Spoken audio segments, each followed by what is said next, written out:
बात करो। Unseen passage तो वही आया था जो हमने प्री बोर्ड में किया हुआ है ना। तो देख लीजिए उसको फर्स्ट क्वेश्चन और बताइए क्या दिक्कत आई उसमें आपको सॉल्व करने में। एक इसमें मेरा पेपर भी होगा लास्ट में, शायद मैंने सॉल्व किया। हाँ ये रहा, इस पे यहीं रखना आप अपने पास, यहाँ रख लो ना, कोई न्यू बच्चा आएगा तो उसको देना। फर्स्ट क्वेश्चन जो हमने किया था वो अनसीन पैसेज था। मैं यहाँ भी निकालता जा रहा हूँ और आपके पास सैंपल पेपर की कॉपी भी है ना। तो फर्स्ट क्वेश्चन क्या था, approximately how long is the great wall of China. क्या आंसर है? 21,000 किलोमीटर, 21,000 किलोमीटर इसकी, ये लिखा हुआ है, स्पष्ट दिख रहा है। अच्छा, मैंने एक चीज नोटिस की थी, शायद जब मैंने प्री बोर्ड की कॉपी चेक की थी उसमें कुछ गलती किसी बच्चे ने जल्दबाजी में आंसर टिक करने में। ये आप ही थी? हाँ, राजनंदिनी ने किया था और उसने बाद में बताया भी था कि सर ये मैंने गलत आंसर टिक कर दिया है ना। हो जाता है ना, तो ध्यान रखना चाहिए कि 21 तो नहीं है, ध्यान से लिखना चाहिए हमें। 21,000, 21,000 है। अगला क्वेश्चन है, what was the primary purpose of building the great wall. क्या पर्पस था? ये क्वेश्चन अधिकतर बच्चों का गलत हुआ है। इसका प्राइमरी पर्पस क्या था, जरा देखो जरा उसमें क्या लिखा हुआ है। क्या था इसका मुख्य उद्देश्य, क्या था इसके?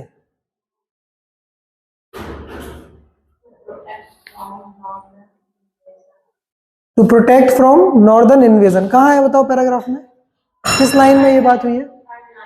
थर्ड लाइन में। थर्ड लाइन अगर हम देखें तो ये लिखा हुआ है, मैं पढ़ रहा हूं, यहीं से पढ़ रहा हूं।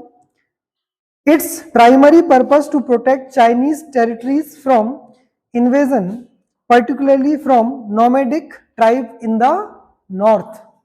नोमैडिक ट्राइब जो नॉर्थ साइड में रहती थी उसके आक्रमण से बचाना इसका प्राइमरी पर्पस था। और हम सभी ने क्या लगा दिया है, टू मेक चाइनीज टेरिटरी। ये कहां लिखा हुआ है? कहीं लिखा हुआ है? नहीं लिखा हुआ ना, तो फिर क्यों हमने ये जल्दबाजी की है भाई?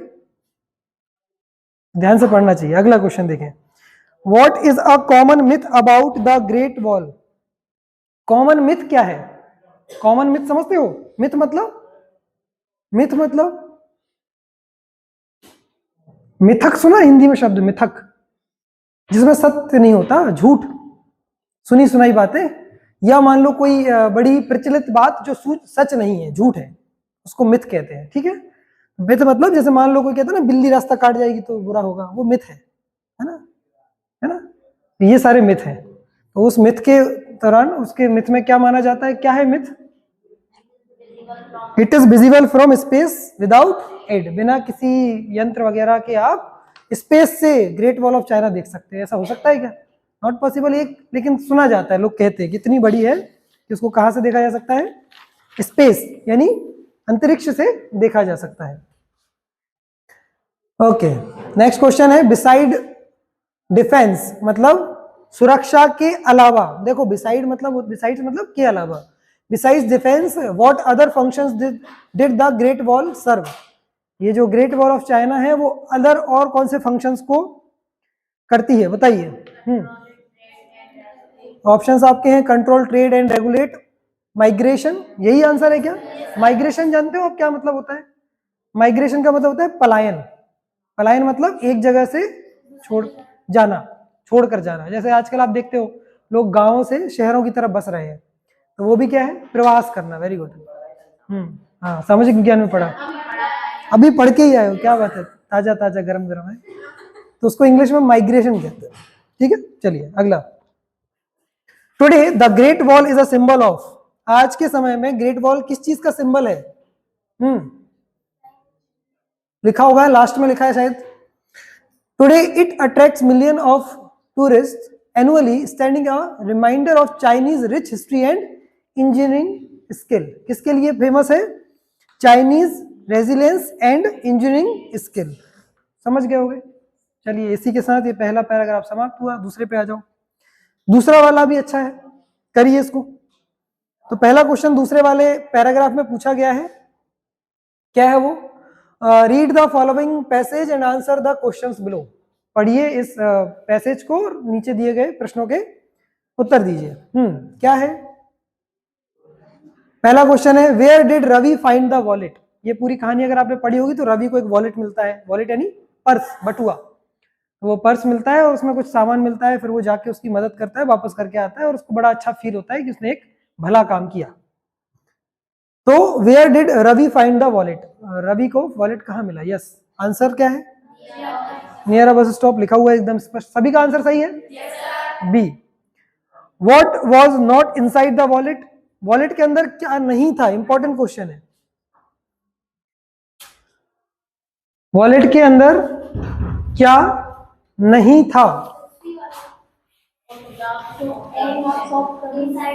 पूछा ये नहीं है कि क्या था, पूछा गया है what was not inside the wallet.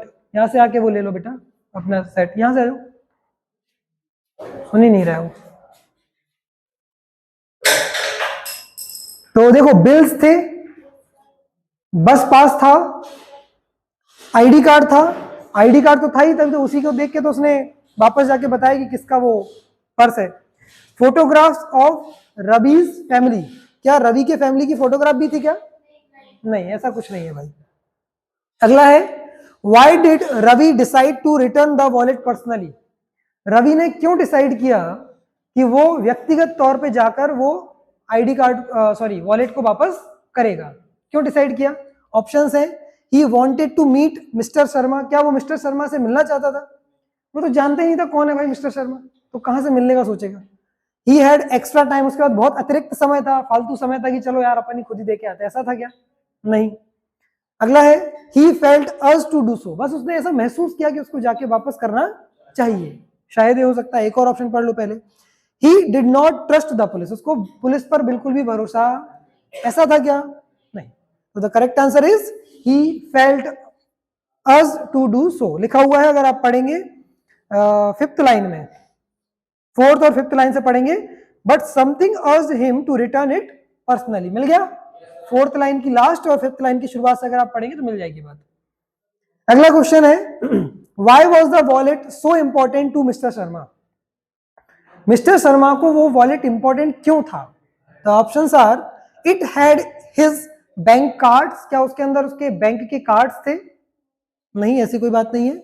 It had photographs of his late wife, late wife मतलब लेट जो जा चुकी, गुजर चुकी है ना, उनकी एक फोटोग्राफ थी, वो था क्या?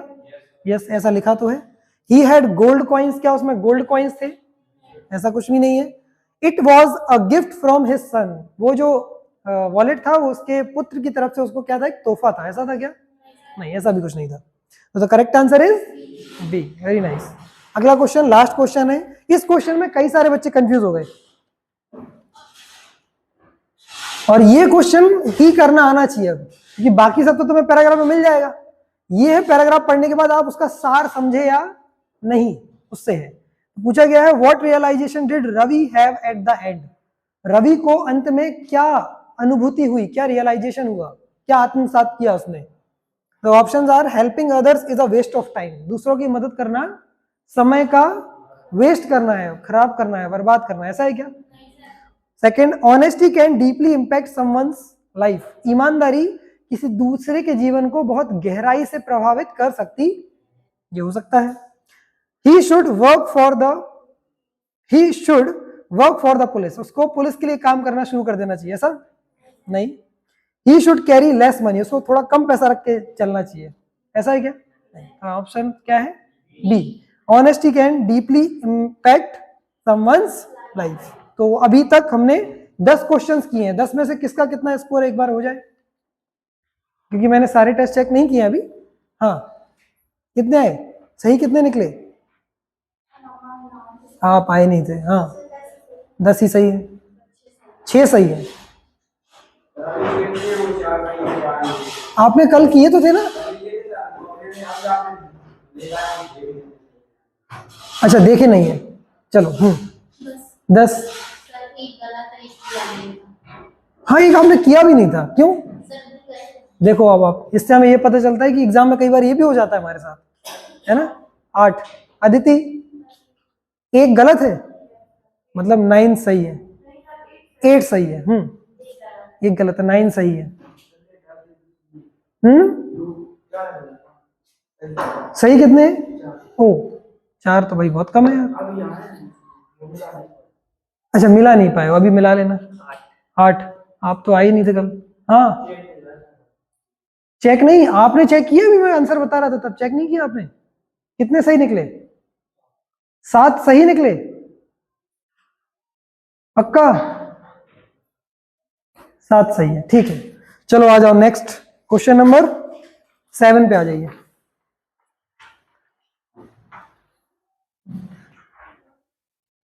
Question number 7, fill in the blanks, grammar का सेक्शन है, सेक्शन नंबर सी जिसका नाम है।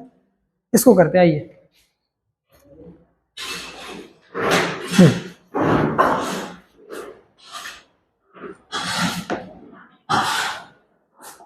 पहला क्वेश्चन क्या है?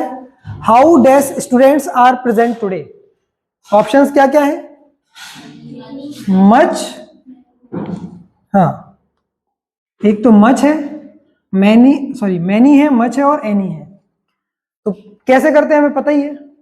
स्टूडेंट्स लिखा है, यस और नो? स्टूडेंट्स काउंटेबल है कि अनकाउंटेबल? काउंटेबल के लिए साथ हम क्या लगाते हैं? मैनी, यानी काउंटेबल अगर कोई चीज है तो हम मैनी लगाते हैं, और अनकाउंटेबल है तो हम क्या लगाते हैं? अनकाउंटेबल। यानी कि मान लो अगर यहाँ होता शुगर, शब्द क्या होता? शुगर, तो हम क्या लिखते हैं? मच। अगर यहाँ वर्ड होता ऑयल तो हम क्या लिखते हैं? अगर यहाँ वर्ड होता water, much. Air, woods, much. Time, much. Money, much. Money और टाइम में सबसे ज्यादा कंफ्यूजन होती है। हमें लगता है कि मनी जो है वो क्या है? काउंटेबल है, पैसा तो काउंटेबल है, लेकिन पैसा एज ए शब्द, मनी एज ए शब्द, वर्ड काउंटेबल। हम ये थोड़ा बोल सकते मेरे पास 2 मनी है, मैं 2 नोट बोल सकता हूँ, 2 कॉइन बोल सकता हूँ। समझ में आ रही बात? और मनी के भी तो अलग अलग रूप हैं। मनी का रूप सिर्फ नोट थोड़ा ना है, मनी का रूप तो ये भी है ना कि मेरे पास एक घर है, वो भी किसका रूप है? मनी, पैसे का ही रूप है एक। तो मैं ये थोड़ा बोल सकता मेरे पास 4 मनी है, 4 नोट बोल सकता हूँ, 4 कॉइन बोल सकता हूँ, है ना, 4 सोने के सिक्के बोल सकता हूँ, कुछ भी बोल सकता हूँ, लेकिन फिर मुझे उसके पीछे कुछ लगाना पड़ेगा, सीधा नहीं बोल सकता मैं उसको। ऐसे टाइम है, टाइम हमें कई बार लगता है कि सर टाइम तो काउंटेबल चीज है, लेकिन time countable, time as a word countable नहीं है। हम ये नहीं बोल सकते मेरे पास 3 समय है, ऐसे बोल सकते क्या? मेरे पास 5 टाइम है, नो, 5 घंटे हो सकते हैं, 5 सेकंड हो सकते हैं, 5 मिनट कह सकते हो आप, 5 दिन कह सकते हो, क्योंकि दिन घंटे बढ़ाते जाओगे दिन बन जाएंगे, यस और नो? 5 महीने भी तो समय का ही टाइम, समय का यूनिट है ना। अगर मैं महीने बोल रहा हूँ तो वो भी एक समय है ना। मैं कहता तुम्हारे पास 3 महीने का समय है, ये समय ही है ना। तो समय के अलग अलग प्रकार हो सकते हैं, इसलिए समय एज ए शब्द काउंटेबल नहीं है। ये दोनों को लिख लो, अंडरलाइन कर लो, क्योंकि इससे क्वेश्चन भी आता है और सबसे ज्यादा बच्चे इसी में कंफ्यूज होते हैं। टाइम और मनी ये लगते काउंटेबल है लेकिन होते नहीं है। अगला क्वेश्चन देखेंगे, हाउ, तो क्या आएगा इसमें फर्स्ट वाले में? How many.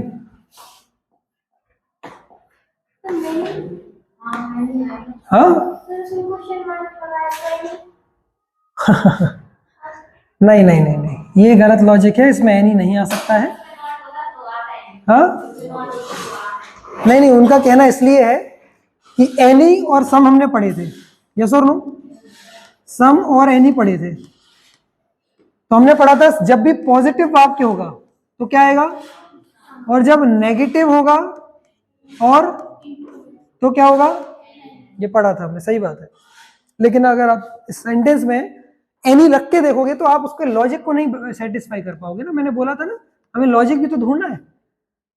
How any students are present today, कितने कुछ या कितने कोई बच्चे प्रेजेंट हैं आज, कैसे हो सकता है ना, पूछना चाह रहा है ना। तो हाउ मैनी, कितने बच्चे आए हैं आज, कितने प्रेजेंट हैं, क्योंकि एनी का एक अर्थ ये भी तो होता है कोई या कुछ। हालांकि हमें हिंदी से नहीं करना चाहिए कभी भी, लेकिन हम लॉजिक तो जानते हैं ना। हम बोल कैसे सकते हैं हाउ एनी स्टूडेंट्स या हाउ मैनी स्टूडेंट्स, क्या पूछोगे आप?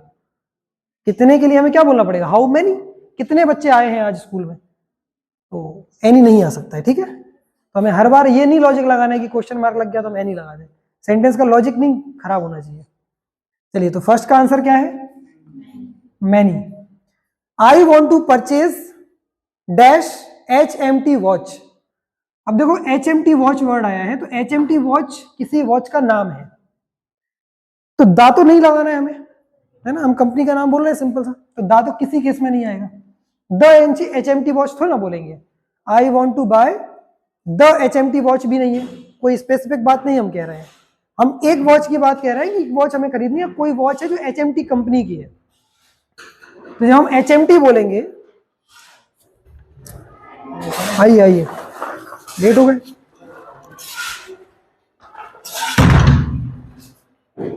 हाँ, तो HMT जब हम बोलेंगे तो क्या आएगा, उच्चारण क्या आ रहा है,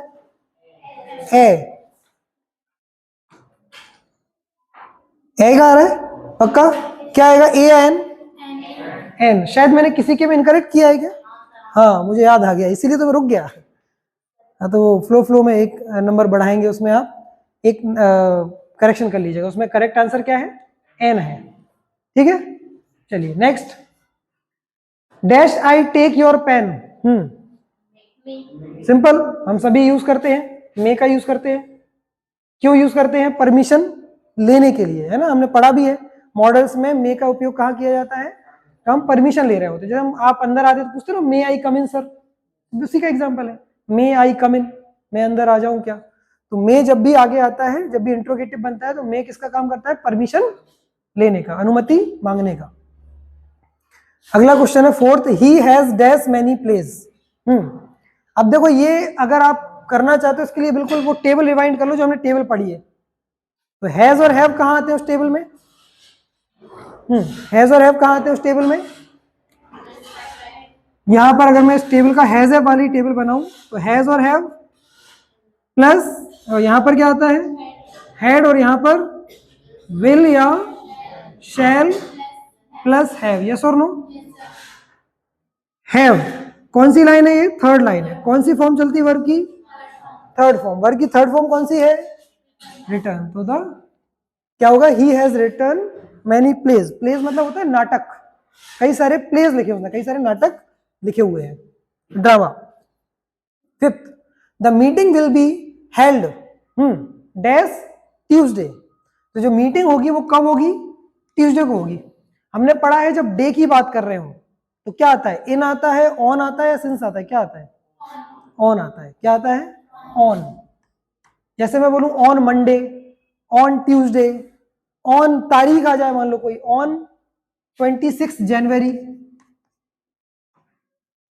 तो ये भी तो दिन ही है, 26 जनवरी क्या है, कोई दिन है ना कि पूरा महीना है, लेकिन अगर मैं सिर्फ से 26 हटा दूं, 26 हटा दूं, तो फिर क्या आएगा, इन, फिर क्या आएगा, जब भी महीने की बात होगी, साल की बात होगी, तो क्या आएगा, इन आएगा, जब भी दिन की बात होगी तो क्या आएगी, ऑन आएगा, समझ गए। तो इसको कंफ्यूज करने के लिए वो कई बार लिख देते हैं, उल्टा लिख देते हैं इसको, कैसे लिखते हैं, जनवरी 26 कॉमा लगा के, तो आप पढ़ते हो, यहां से पढ़ते गए सेंटेंस, तो यहाँ जनवरी देख लिया बस, तो आप फटाफट क्या लगा देते हो, इन, लेकिन पूरा पढ़ोगे तो ये क्या है, एक दिन है, कोई पूरे महीने की बात थोड़ा कर रहे हैं, 26 जनवरी पूरा महीना है क्या, एक दिन है मात्र, खत्म हो गई बात।